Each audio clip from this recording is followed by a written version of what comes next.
Christ is in our midst. He is and ever shall be.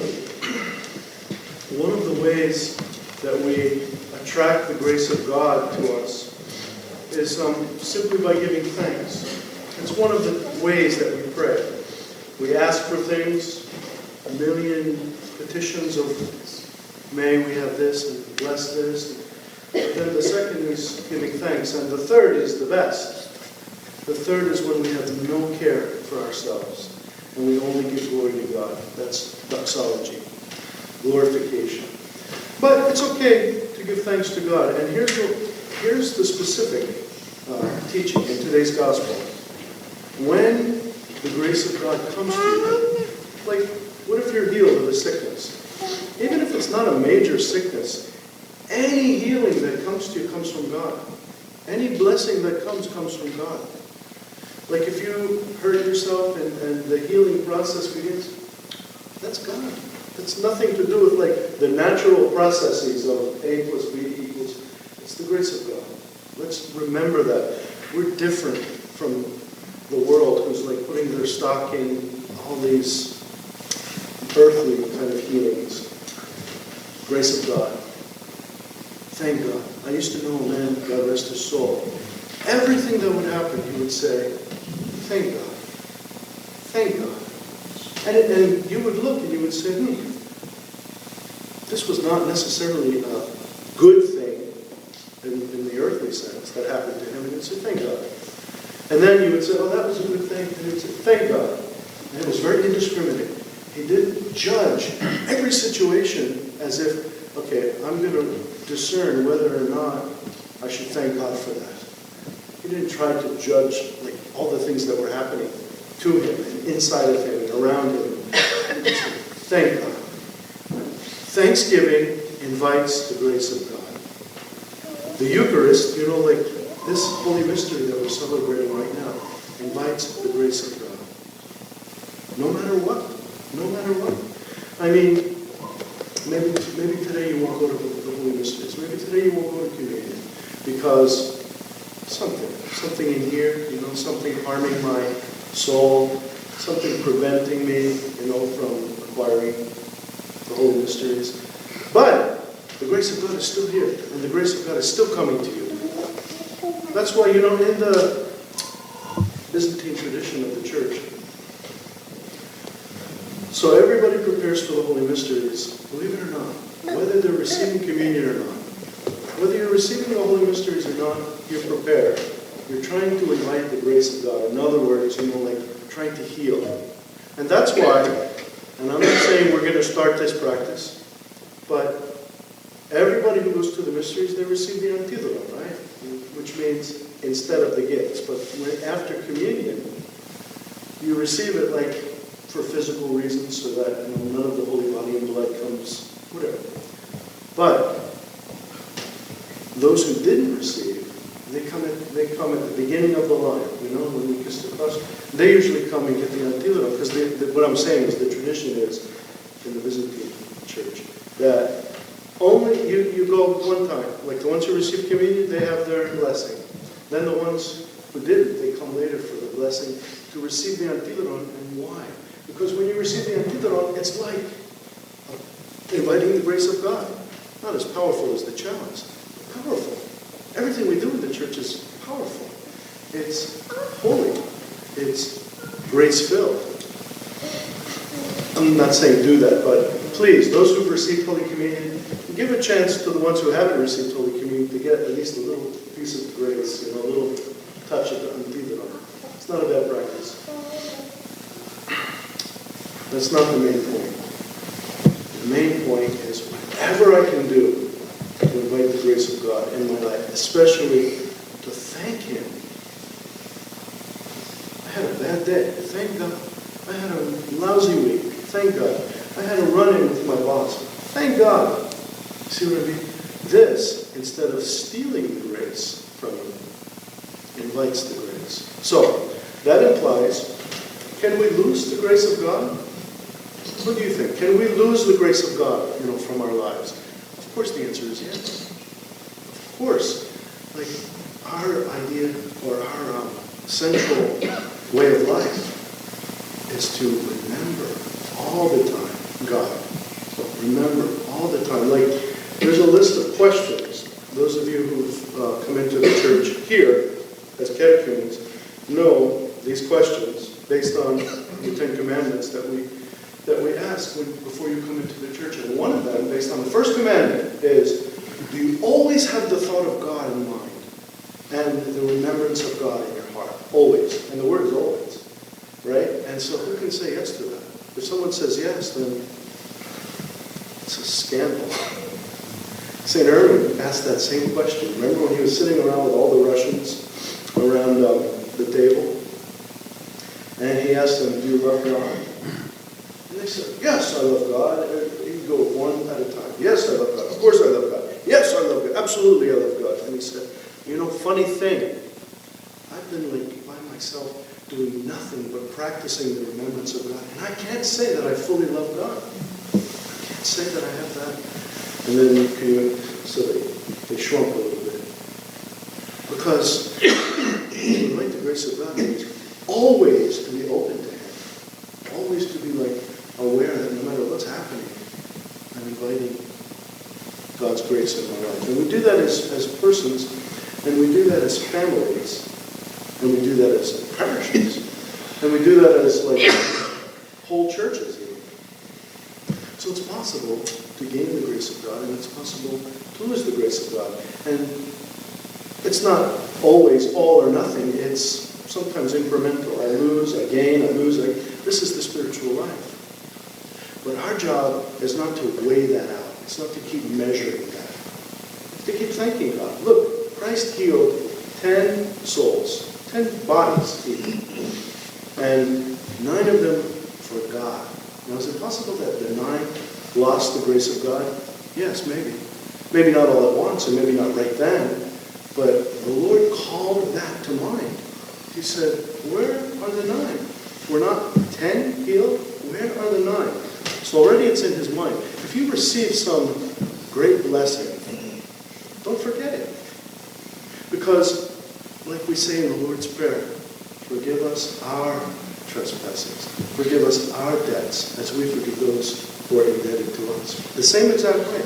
So if I'm receiving the grace of God, some miracle, some joy, something, and then I forget it, that's what's going to happen to me. The Lord is going to forget. He's going to say, you forgot, so where's your love? Where's your remembrance? I'll tell you a story. We had, in my former parish, a long time ago in Pennsylvania, a woman who struggled with a deep physical issue. And to make a long story short, we had the occasion of doing an unction, just quietly, and doing a healing service. And she had a really serious condition, and she healed, right? She was like 3 days went by. Her husband came and said, you'll never believe it. So then, little by little, of course I left, so I don't know the ultimate end of the story. But little by little, I sensed that she forgot.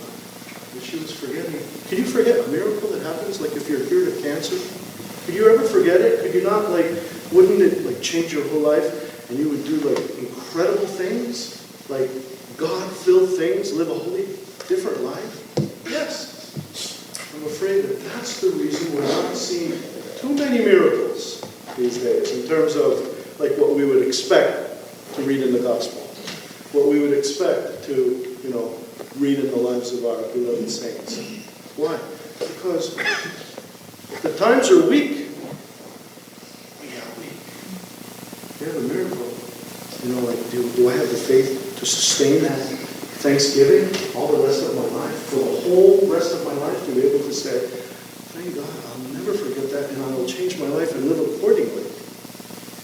This is a condition of ours. Because we still have the same equation. 10 heal, 1 remembers. 1/10 of the people remember any kind of blessing that comes to them. I'll give you an example, from today, from now. Don't ever forget, when you receive the Holy Mysteries, don't ever forget to thank God. It's Thanksgiving in itself to receive it. But the way I live my life from this moment to the next time I receive the Holy Mystery, that's living the life of thanksgiving. That's living the life of inviting the grace of God. Can I receive communion and lose the grace of God? Yes, the very next minute. If I forget, if I go back to my old ways, go back to the world, go back to just some selfish thought, some idea of, well, now what's going to happen? What am I going to eat today or something? It's very easy to lose it. That's why we have on the calendar, on the church calendar, great saints, great ascetic saints. Don't forget that there are loads of ranks of saints. One of them that we see all the time, almost daily, are the ascetics. And today is a great big one, St. Macarius. St. Macarius of Egypt. St. Macarius would never allow himself to forget the grace of God. The demons were always questioning him and attacking his pride and saying, Macarius, you're so great. Your life is stellar. It's holy. You have defeated us. And he would never forget God. He would say, no. Only by the grace of God are you vanquished. He would say that all through his life, including to the moment when he was called from this life. The demons were always attacking, even on the deathbed. Maybe sometimes even especially on the deathbed, because it's like the 11th hour. They said to him, Macari, no problems, you've defeated us, and he wouldn't acknowledge them. And even as he's going, sometimes you see in the lives of the saints, there's a ray of light that goes up, and the saint is in that ray of light. Up he goes, right? And the demons are saying, now will you finally? And he would say, may God be blessed. His disciples witnessed this. He's up, he's in the throne of God. He's with Christ. And they say, finally, now, Macarius, will you acknowledge that you have vanquished us? And they never give up. And even then, even at that great moment when he has accomplished everything that he struggled to accomplish in his life, he said, nothing about Macarius.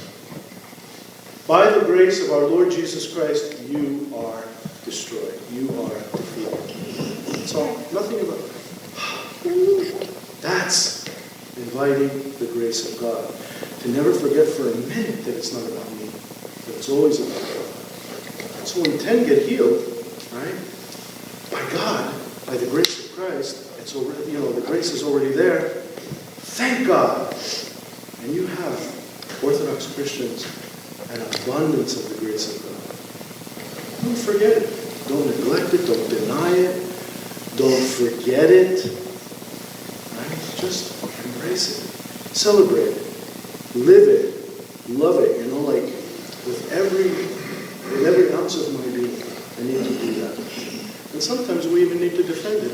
Another saint of today, St. Mark of Ephesus, St. Mark of Naples. St. Mark was challenged to deny the true faith. You know the story. He went off to the west to a council, and they wanted him to deny, all the bishops were turning over and giving over to the Pope all their dignity, all their teaching, all their acknowledgement, and then except him. He was one of two or three bishops who said, no, can't do it. Can't become united in falsehood. Can only be united in truth. Right? So the others went home, and there's great stories if you read some of those great stories of bishops who went home, and the people themselves drove them out. Bishops drove them out. Why? Falsehood. They did something that outside of the bounds of inviting the grace of God. So is it possible that they could lose the grace of God? Yes, of course. Can they get it back? Yes, of course. You renounce it. You repent. You live a life of repentance and thanksgiving. But you see how careful we have to be each step? And that is the three-pronged way of life. How I'm living, what I'm believing, how I'm worshiping, how I'm praying. Worshiping in public and praying in private. Those three things, if you keep them intact and guard them and thank God for them every day and treasure them, you won't be far from absorbing the grace of God more and more and more with Christ in you. And you'll be able to know things, to see things, and to be able to be holy, to live a saintly and a holy life. And it doesn't matter what age you are, right? Sometimes the young people think that these words are like way beyond them. These words are precisely from this age up all the way, okay? So, be holy. Be perfect, like Christ says. And the first way I can begin to do that is to live on the one hand a life of repentance, on the other hand a life of thanksgiving. What else is there? To ask God for His mercy, to thank God for His mercy, and to love God because of His mercy. It's our way of life. It always has been, and it's reflected in the deep way that we live, that we should live.